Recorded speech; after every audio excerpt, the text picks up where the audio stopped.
te raconte un truc.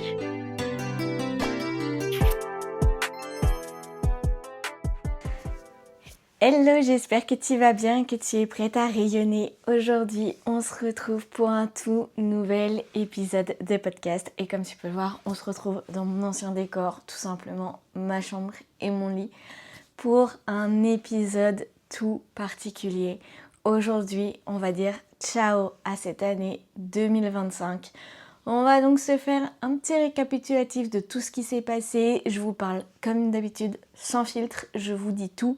Avant qu'on se lance dans le vif du sujet, je te laisse mettre un j'aime, t'abonner et me dire dans l'espace commentaire si toi, ton année 2025 s'est plutôt bien passé ou si comme moi, t'as plutôt hâte de débuter 2026.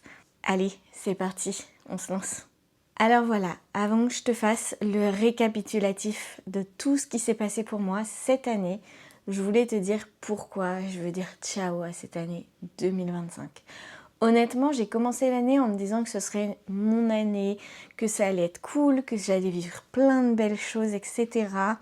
Que ça allait être vraiment mon année. Et pourtant, ça s'est pas déroulé comme je le pensais, mais alors pas du tout. Et en vrai, je pense que ça s'est même pas bien déroulé du tout. Alors commençons. En janvier, ça commence vraiment pas terrible. J'ai pas beaucoup de clientes, donc du coup, je prends vraiment beaucoup de temps pour être chez moi. Et du coup, je me décide enfin à réaliser l'un de mes rêves, me lancer sur YouTube.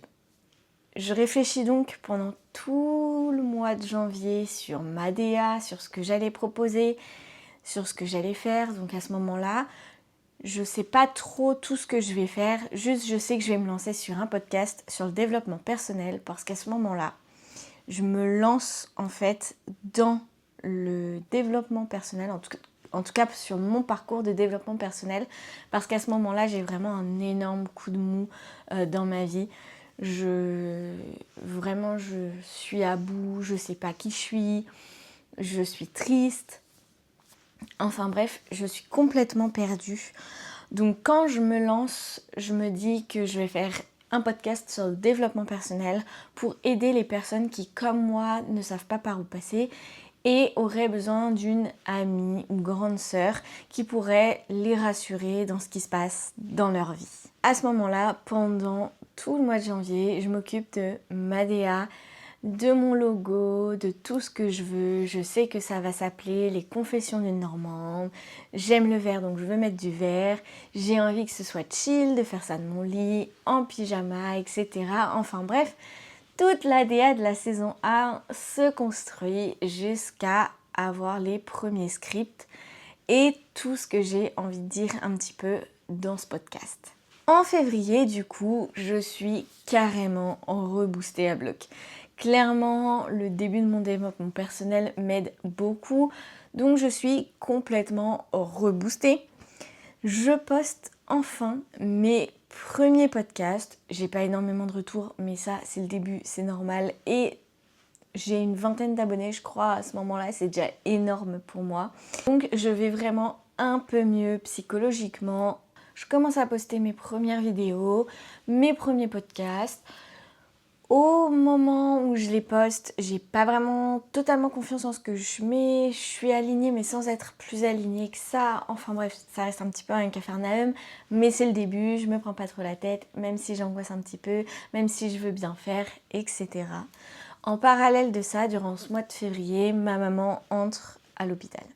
Ensuite, au mois de mars, je décide carrément de prendre les choses en main pour mon business parce qu'il ne faut pas l'oublier qu'à côté de ça, je suis prothésiste ongulaire. Donc je décide de prendre les choses en main dans mon business, de changer de local parce que j'ai pas de chauffage, parce que j'ai pas de lumière là où je suis, c'est compliqué. Donc je décide de vouloir changer de local et de rajouter des prestations comme les cils et les sourcils à ma carte. Donc il me faut plus d'espace et un salon bien mieux, un local bien mieux en tout cas, pour accueillir mes clientes. Et du coup à partir de ce moment-là, je cherche un nouvel local que je trouve vraiment très très vite et qui me plaît énormément et dans lequel je me projette. Durant le mois de mars, je vais également faire un petit week-end qui va me faire énormément de bien, qui consiste à aller sur un circuit automobile et aller au Mont-Saint-Michel. D'ailleurs, si vous ne savez pas ce qui s'est passé durant ce week-end, n'hésitez pas à faire un tour sur ma chaîne, vous avez le vlog. Et du coup, ce week-end-là me fait énormément de bien, mais malheureusement, fin mars, on m'annonce que ma maman n'en a plus pour très longtemps à vivre. Et donc je fais beaucoup d'allers-retours jusqu'à Rouen pour aller voir ma maman. Et ça me met un gros coup au moral. J'essaye de tenir, mais je sais que cette fois-ci, malheureusement, il n'y aura pas d'espoir que ça aille mieux. Au mois d'avril, du coup, je récupère les clés de mon nouveau local et on commence tout simplement les travaux pour l'aménager et faire en sorte qu'il soit vraiment à mon goût. Et du coup, en parallèle de ça, j'ai perdu ma maman, ce qui m'a mis vraiment un gros coup au moral. J'ai décidé par contre à ce moment-là que ce soit ok que j'aille mal et de prendre mon temps pour faire mon deuil, ce qui a été la manière la plus saine, je trouve, de faire mon deuil plutôt que d'être dans le déni, etc.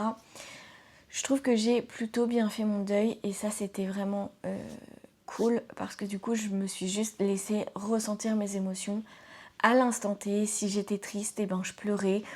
Si elle me manquait, ben je laissais ressortir mon manque, etc. J'ai vraiment pas du tout renfermé mes émotions comme j'avais pu le faire avec mon papa et qui a du coup le deuil duré 6 ans. Donc là, pour ma maman, j'ai laissé vraiment les choses se faire et du coup, ça m'a fait quand même du bien de laisser mon deuil se faire naturellement. Et je me suis quand même un petit peu renfermée dans le travail à ce moment-là pour ne pas non plus complètement sombrer. En mai, après avoir fait 15 jours de travaux pour remettre le local à mon goût en tout cas, et un peu plus moderne que ce qu'il était, puisque c'était un ancien cabinet d'infirmière, donc il était vraiment très blanc, très médical.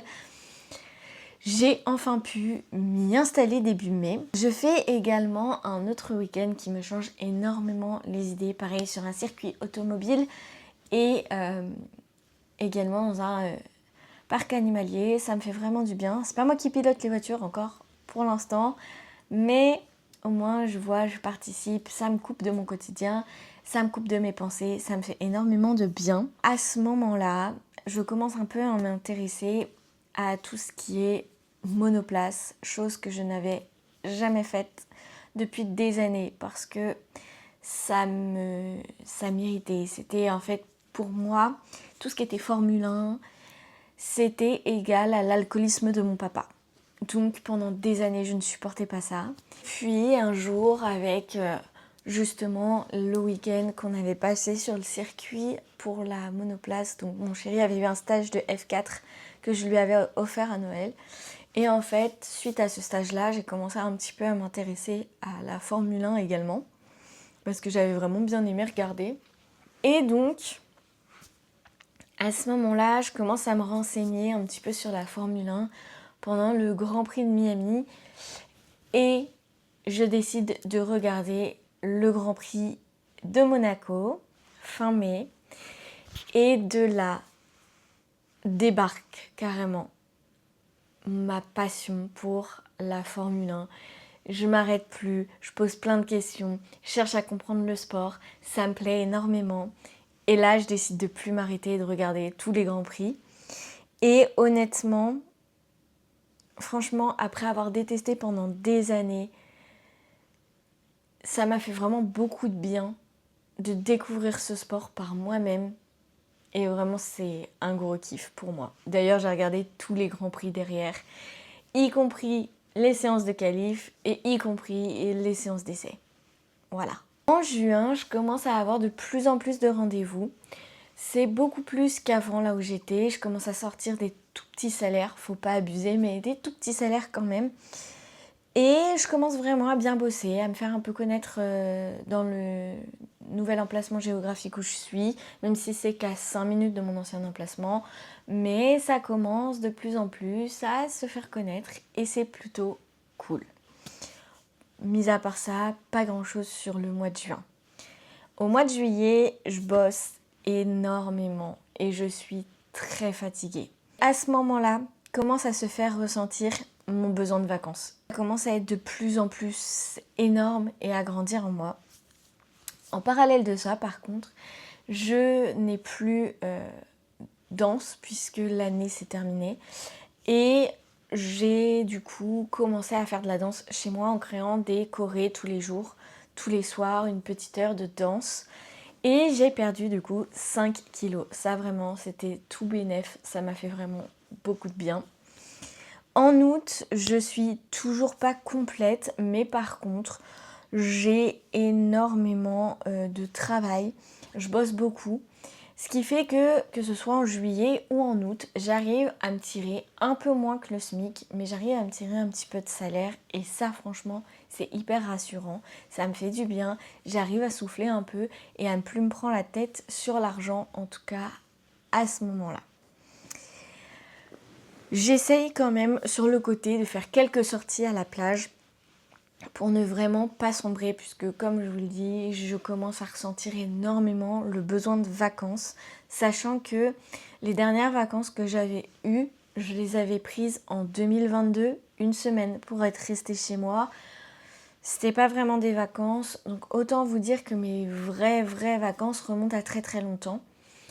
Donc à ce moment-là, j'ai vraiment besoin de couper, de souffler, de prendre du temps. Donc quand je peux et que je finis tôt, il y a plusieurs journées où par exemple j'ai fini à 16h30 ou des choses comme ça, et ben je bloquais mes créneaux, je rentrais chez moi et on partait à la plage, vu qu'on habite à 20 minutes de la plage, on partait, on allait juste se balader, faire un tour, on rentrait.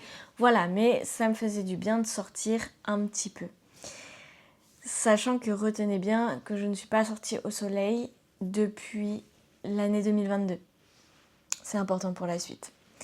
En septembre, je suis clairement terrifiée. Tout le mois d'août déjà, j'ai commencé à stresser.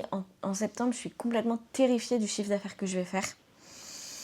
Je bosse beaucoup moins, mais j'arrive à bosser quand même. Et je suis vraiment très inquiète. Je commence à me poser pas mal de questions. Il faut savoir qu'entre juillet et août, j'ai fait à peu près le même chiffre d'affaires. En septembre, j'ai perdu 1 000 € sur ce chiffre d'affaires. J'ai quand même pu me sortir un tout petit peu d'argent. Et si déjà je me sortais moins qu'un SMIC en faisant mon gros chiffre d'affaires l'été, je vous laisse imaginer avec 1 000 € de moins. Et du coup, je commence en septembre à me poser beaucoup de questions sur la suite de ce qui va se passer pour mon salon. En octobre, je suis vraiment complètement à bout. Je travaille quasiment pas. Honnêtement, j'ai eu un mois d'octobre très vide, très creux. Il y a beaucoup de jours où j'ai pas bossé. Zéro rendez-vous, hein. C'est pas j'ai bloqué mes journées. C'est que j'avais zéro rendez-vous et que même les créneaux ouverts, personne ne me les prenait. Il faut savoir que depuis septembre aussi, j'ai commencé à faire du coup ma danse, ce qui me faisait énormément de bien. Et j'ai pu m'inscrire également en cours de danse classique, chose qui me terrifiait, que je n'avais pas faite depuis 6 ans et qui me donnait envie puisque j'en ai fait énormément quand j'étais petite. J'étais douée pour ça et j'avais arrêté parce que je détestais être au premier rang. Et du coup, j'avais arrêté, etc. Sauf que ça me manquait, j'avais envie de reprendre, donc en septembre, je me suis réinscrite et je me suis vraiment sentie bien parce qu'il y a 6 ans, j'avais retesté et j'étais dans une école où je me sentais vraiment pas à l'aise. Et du coup, j'avais complètement arrêté. Alors que là, j'ai repris dans une école hyper bienveillante et je me sens bien. Donc je peux recommencer et ça m'a fait vraiment du bien de recommencer la danse classique. Y compris, je n'ai pas arrêté l'urban. Au contraire, je continue et je continue de m'améliorer et ça, c'est génial. Donc en octobre... clairement, je perds beaucoup de chiffre d'affaires. Parce que si j'ai perdu 1 000 € entre juillet, août et septembre, j'ai perdu 1 000 € entre septembre et octobre de chiffre d'affaires. J'ai eu à peine de quoi payer juste les charges de mon salon et j'avais rien quasiment à me sortir en salaire. Donc autant vous dire que j'étais au bout du rouleau. Et c'est le moment où j'ai commencé à me poser des questions sur si je devais me réorienter ou pas. En novembre, je veux complètement changer de voie. Je décide de demander à ChatGPT ce que je peux faire, lui expliquer ce que j'aime dans la vie, etc. Et c'est là qu'il me dit, bon écoute cocotte, il va falloir que tu arrêtes de faire l'autruche. Ça fait 15 ans que tu as envie d'être youtubeuse. Aujourd'hui, tu peux être créatrice de contenu. C'est carrément plus facile, entre guillemets. C'est difficile de rentrer dans ce monde, mais c'est beaucoup plus facile de se faire accepter sur ça, vu que c'est devenu reconnu, etc. Donc, je commence à prendre certaines décisions. Attention, on est en décembre et j'ai pas fini. Mais je commence vraiment à me dire que c'est une voie que je veux vraiment aller intensifier et creuser et non plus juste une passion. À côté de ça, je me dis que je veux pas arrêter non plus la beauté parce que c'est quand même quelque chose qui me plaît, mais je veux carrément ralentir parce que mon corps ne suit plus non plus.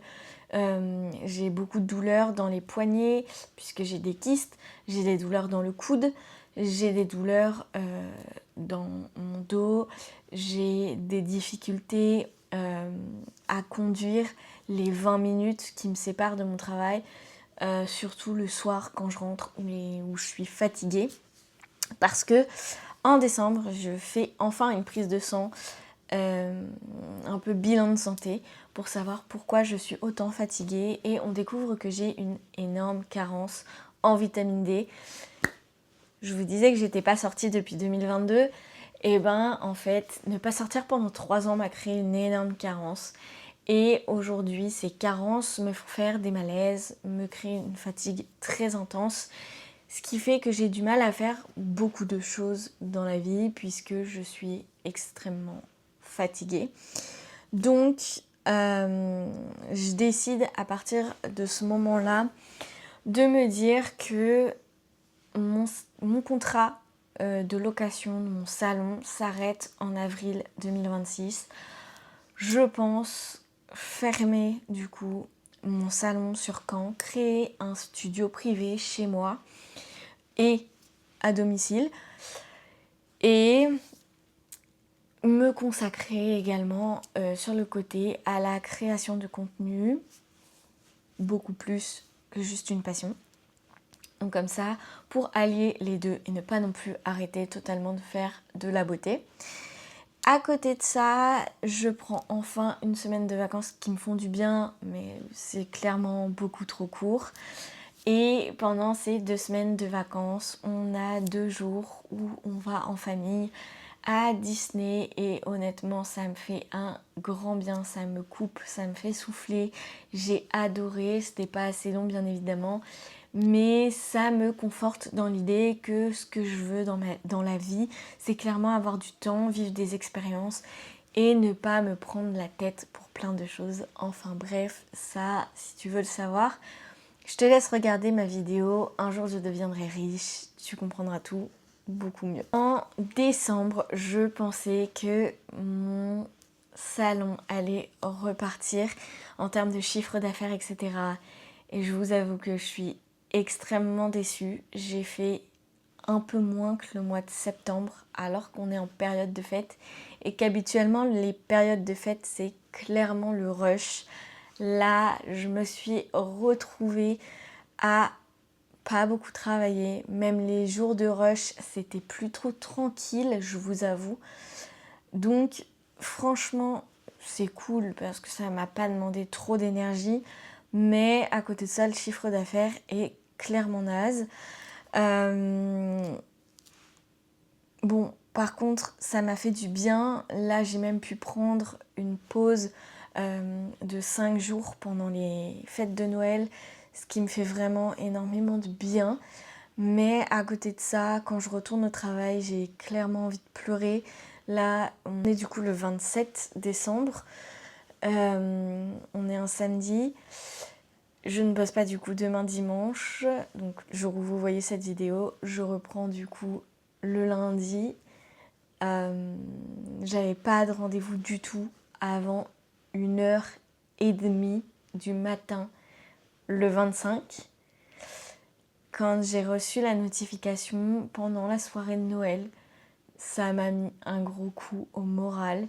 J'ai eu envie de pleurer. Et là, je suis terrifiée. Ça fait 2 jours que c'est plus Noël et que du coup, je repense à ça. Et ça fait 2 jours que je suis triste de devoir retourner au travail. J'ai envie de pleurer. Alors que, jour où vous voyez cette vidéo, je dois refaire les ongles de ma belle-mère. Je suis carrément contente de lui refaire. Donc c'est pour ça aussi que je voudrais ralentir le côté salon de beauté et vraiment créer mon studio privé pour un petit peu plus mettre des règles et encadrer, puisque là en fait je suis littéralement j'ai mis 0 règle, 0 cadre à mon entreprise. Donc en fait de 10h à 19h tous les jours les gens peuvent prendre n'importe comment des rendez-vous et je suis un peu esclave de mon entreprise et j'aurais dû mettre des règles beaucoup plus tôt, mais je ne l'ai pas fait pour pouvoir avoir de l'argent, avoir de la clientèle. Aujourd'hui c'est plus compliqué et du coup je subis un peu plus les conséquences. Donc du coup j'ai vraiment plus envie de subir ça après. Donc là je vais essayer de mettre quelques règles avant la fin de mon contrat, mais des règles douces qui vont pas impacter mes clientes. Ou en tout cas pas beaucoup, genre par exemple juste changer un peu certains horaires, certaines choses, imposer tous les jours que de 13 à 14 heures j'ai une pause déjeuner, alors que d'habitude je mettais la pause déjeuner entre 2 rendez-vous quand j'en avais un, si possible, machin, sans savoir vraiment si j'allais pouvoir manger, etc. Et imposer que chaque créneau soit pris heure par heure et pas demi-heure par demi-heure. Voilà, un petit peu assouplir aussi avant d'être complètement sous l'eau au niveau de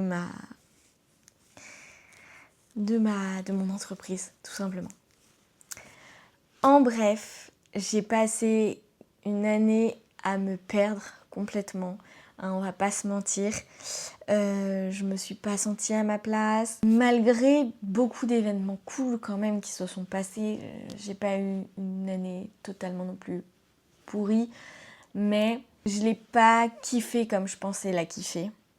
Honnêtement, on va pas se mentir, j'ai quand même souffert de cette année 2025. Surtout durant la période où j'ai perdu ma maman et j'ai fait mon deuil. Dans toute cette période où j'ai eu des gros coups de mou et je me suis perdue psychologiquement. Même si j'ai commencé à me retrouver, je me suis quand même énormément perdue sur plein d'autres sujets. Enfin bref, j'ai hâte de débuter 2026. J'ai hâte de mettre en place beaucoup de mes projets. Je sais qu'au niveau de mon travail, j'ai encore 3 mois et demi à tenir. Ça va être encore long, mais ça passe vite en même temps, donc ça va. Et après ça, j'aurai plein de projets, plein de beaux projets qui arriveront. Surtout quand je vais pouvoir beaucoup plus me mettre sur les réseaux.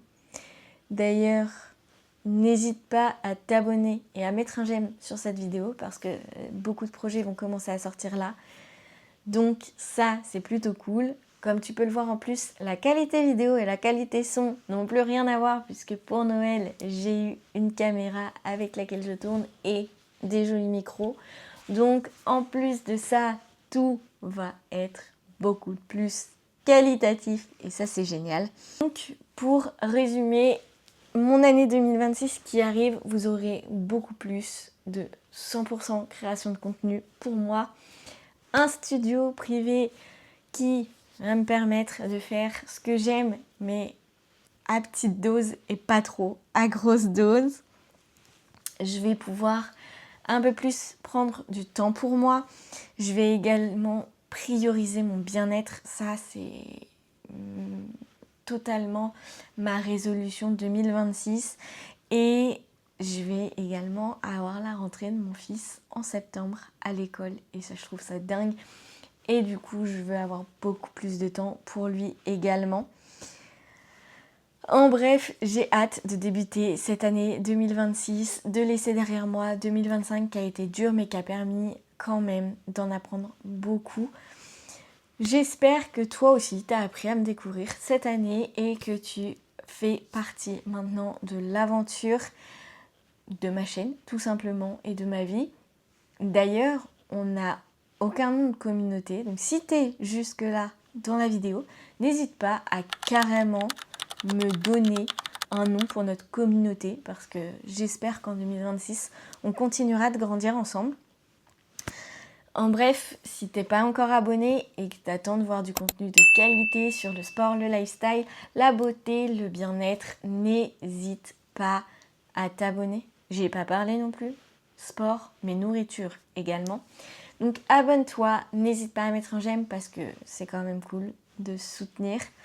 Et on se retrouve dimanche prochain pour un nouvel épisode de podcast. Cette fois-ci, on repart dans l'ancien décor, mais c'était exceptionnel de revenir dans celui-ci. On revenait un peu aux bases pour tout ce récap 2025. En tout cas, je te laisse rayonner pour aujourd'hui et je te dis à dimanche prochain.